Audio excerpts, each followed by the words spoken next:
Hello दोस्तों, स्वागत है आपका आपके अपने YouTube channel create wealth with Atul में। मैं हूं आपका दोस्त अतुल गोयल। आज हम बात करेंगे बैंक निफ्टी से जुड़े हुए एक ऐसे बैंक की, पीएसयू बैंक की, जिसने नीचे के लेवल से काफ़ी अच्छी वेल्थ क्रिएट करके दी है। लगभग 120-130 का शेयर हुआ करता था और अभी 550 के आसपास भी टच किया था और अभी 460 के आसपास चल रहा है। तो गैस तो शायद आपने कर लिया होगा, पीएसयू बैंक, दिग्गज बैंक, एसबीआई की हम बात कर रहे हैं। तो पहले बात करते हैं किस लेवल के ऊपर उसे खरीदना चाहिए, चार्ट के ऊपर भी उसे देखेंगे, रिजल्ट्स कैसे हैं, लेना चाहिए नहीं लेना चाहिए, और किस टाइप से बैंक निफ्टी उससे कोरिलेट कर रहा है उसको भी हम देखते हैं। तो बैंक निफ्टी आप देखेंगे जो 52 वीक हाई है वो आप यहाँ देख सकते हैं कि 41,829 के आसपास का उसका हाई है, और 52 वीक लो देखेंगे तो लगभग 30,405 का उसका लो है। तो बैंक निफ्टी आप देख सकते हैं 41,000 से समथिंग, यानी 42,000 से लगभग 35,000 के आसपास अभी काम कर रहा है, 34,500 के आसपास, और नीचे के लेवल से लगभग 10% 15% के आसपास ऊपर है। तो बात करते हैं इसके बाद हम अपने एसबीआई की। एसबीआई जो काम कर रहा है वो आप देखेंगे 462 के आसपास ये फ्राइडे के सेशन में क्लोज हुआ है। इसका भी अगर 52 वीक हाई देखें तो 549 के आसपास का है, और 52 वीक लो देखेंगे तो 321 के आसपास का है। तो ऊपर के लेवल से आप देखेंगे काफ़ी अच्छा करेक्शन के अंदर ये मिल रहा है, क्योंकि जब ये ऊपर मोमेंटम में था, रिजल्ट्स अच्छे आ रहे थे, तो इसके जो टारगेट्स है काफ़ी अच्छे बताए जा रहे थे। और क्या वो आने वाले टाइम में अचीव कर सकता है? बिल्कुल ये अचीव करता हुआ नजर आएगा। तो बात करते हैं इसके रिजल्ट्स वगैरह कैसे हैं और कैसे इसके फंडामेंटल्स हैं। तो आप देखेंगे मार्केट कैप जो है क्लियरली 4,12,000 करोड़ के आसपास की इसकी मार्केट कैप है। 52 वीक हाई लो जैसे मैंने बताया 541 और 321 के हैं, और बुक वैल्यू देखेंगे तो 309 के आसपास की बुक वैल्यू है। इसके बाद देखते हैं रिजल्ट्स कैसे हैं इसके।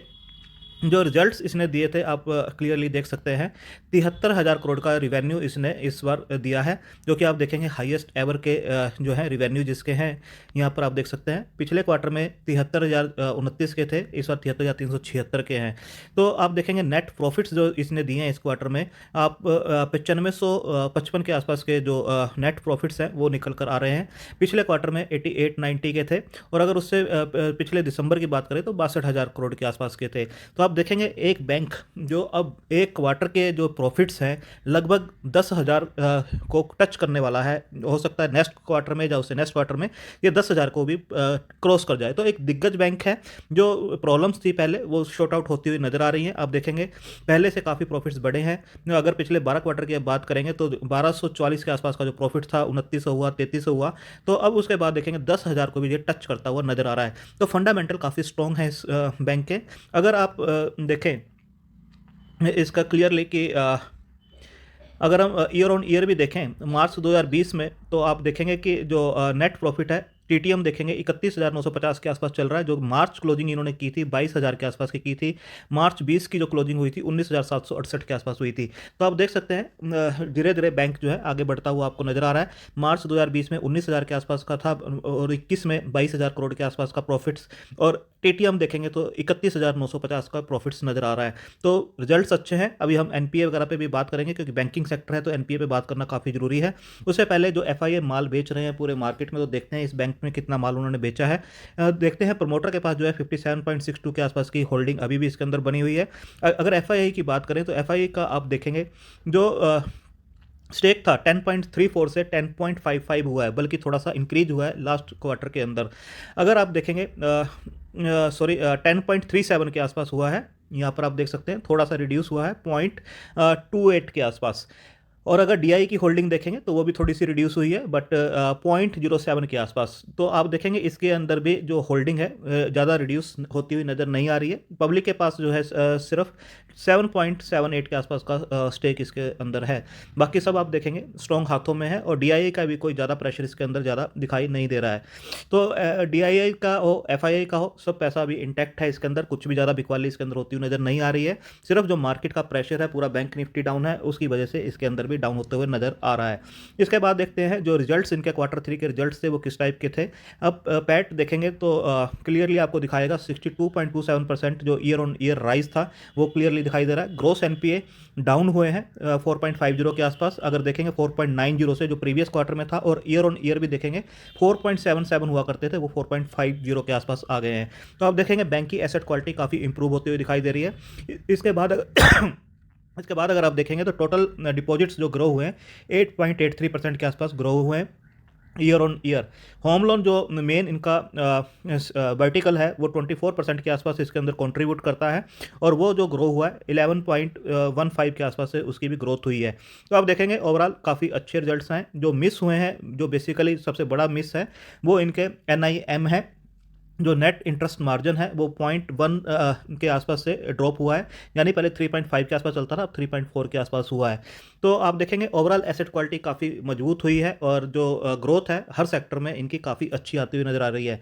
इसके बाद अगर देखें जो ब्रोकरेज के टारगेट्स हैं ब्रोकरेज हाउस के, उसको भी हम एक बार कंसिडर करते हैं किस टाइप के परिवास है, उनका जो है टारगेट 651 का है। और अगर डेट भी देखेंगे 10 फरवरी के आसपास उन्होंने टारगेट्स ये दिए थे 651 के आसपास के। प्रभुदास लीलादास 610 के आसपास के टारगेट दिए गए थे। शेर खान के द्वारा 650 के आसपास के टारगेट इसके अंदर दिए गए थे। मोतीलाल ओसवाल का अगर देखेंगे तो 675 के टारगेट्स थे, और शेर खान का देखेंगे तो पहले जो टारगेट्स इन्होंने 15 सितंबर 2021 को दिए थे 534 के आसपास, वो अभी इन्होंने इंक्रीज किए थे 650 के आसपास के टारगेट 22 दिसंबर को देने स्टार्ट किए थे। क्योंकि जैसे जैसे बैंक के रिजल्ट्स अच्छे आए, एसेट क्वालिटी अच्छी हुई, तो इन्होंने भी अपना टारगेट प्राइस रेज किया। तो इसके बाद अगर हम देखें बाकी जो ब्रोकरेज हाउस हैं उनके टारगेट्स किस टाइप से थे, आप यहाँ पर देख सकते हैं। जो ICICI सिक्योरिटीज़ हैं इन्होंने जो टारगेट दिए हैं 676 के आसपास के टारगेट्स इसके अंदर दिखाई दे रहे हैं। इसके अलावा अगर आप देखेंगे MK ग्लोबल, जो टारगेट्स हैं MK ग्लोबल के भी 680 के आसपास के टारगेट्स आपको दिखाई दे रहे हैं। इसके अलावा अगर आप देखेंगे जो ब्रोकरेज हाउस है सेंटम, इसके भी देखेंगे सेंटम ब्रोकिंग के 750 के आसपास के इसके भी टारगेट्स इन्होंने दिखाई दे रहे हैं इनको भी। तो अभी जो मार्केट में करेक्शन है, जो शेयर 550 के आसपास चला करता था, जिसने हाई बनाया था 550 का, तो वहाँ से स्टॉक जो है 460 के आसपास आ गया है। और अब यहाँ से कितना नीचे जा सकता है मार्केट के प्रेशर में, उसको हम चार्ट के ऊपर एक बार देखते हैं। अभी आप चार्ट पे देखेंगे कि SBI जो फ्राइडे के सेशन में जो डाउन हुआ है वो हुआ है 1.17, जबकि बैंक निफ्टी डाउन हुआ था 1.54 के आसपास में।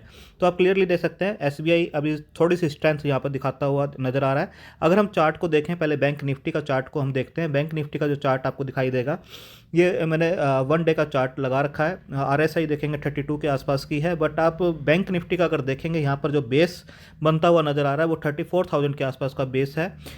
33,900 34,000 जो है इसका एक अच्छा बेस है। 4-5 बार इसको यहाँ पर इसने टेस्ट किया है, आप क्लियरली देख सकते हैं। यहाँ पर टेस्ट किया, अगेन यहाँ पर टेस्ट किया, फिर यहाँ पर टेस्ट किया, अगेन इसी लेवल के आसपास आता हुआ ये नज़र आ रहा है।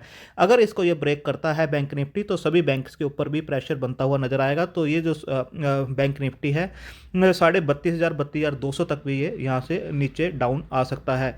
32,200 अगर इसे मेंटेन करना है, अगर ये यहाँ से ब्रेक करता है तो 33,900 के लेवल के ऊपर बिल्कुल नज़र रखनी चाहिए। अगर ये इसको ब्रेक करता है तो 32,200 का लेवल इमीडिएट आता हुआ नज़र आएगा।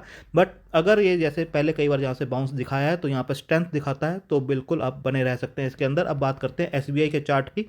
तो SBI का चार्ट आप देखेंगे, ऑलमोस्ट SBI का जो चार्ट है 2 बार इसने 550 के लेवल के आसपास गया है, और एक डबल हाई इसने लगाया है। और आप देखेंगे कि इसका भी RSI जो है 32 के आसपास अभी काम करता हुआ नज़र आ रहा है। आप देख सकते हैं 32 के आसपास, और जो बिल्कुल 200 डे मूविंग एवरेज है उसके आसपास ये स्टॉक अभी भी बना हुआ है।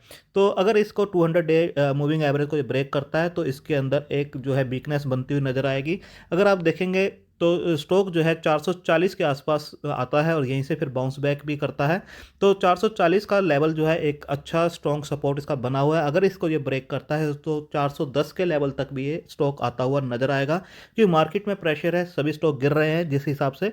तो अगर इसके अंदर प्रेशर आता है तो सबसे पहला जो लेवल होगा 440 और 442 को नज़र रखना होगा। अगर ये 440 442 को भी ब्रेक करता है तो 404 405 के लेवल तक भी ये स्टॉक जो है आता हुआ नज़र आ सकता है। बट अगर लॉन्ग टर्म का आपका नज़रिया है और आप इसे होल्ड कर सकते हैं कुछ टाइम के लिए, तो बिल्कुल ये स्टॉक जो है जैसे ही मार्केट रिकवर करेगी तो ये काफ़ी अच्छा बाउंस बैक करेगा, और अगेन 550 के लेवल को टच करता हुआ नज़र आ सकता है इमीडिएट टर्म में, जैसे ही मार्केट बाउंस बैक करती है। तो अगर आप थोड़ा सा और इसे होल्ड करेंगे तो 650 और 700 के लेवल तक भी ये स्टॉक जो है जाता हुआ आपको नज़र आएगा। तो आप अपने फाइनेंशियल एडवाइजर से डिस्कस करके अपनी होल्डिंग कैपेसिटी और रिस्क टेकिंग कैपेसिटी के हिसाब से इस स्टॉक को कंसीडर कर सकते हैं। अगर कुछ क्वांटिटी आप 440 के आसपास अक्यूमुलेट कर सकते हैं, और बाकी का जो पैसा आप 400 के आसपास भी लगा सकते हैं, तो आपको ये लॉन्ग टर्म में एक अच्छी वेल्थ क्रिएट करके दे सकता है। थैंक यू, धन्यवाद।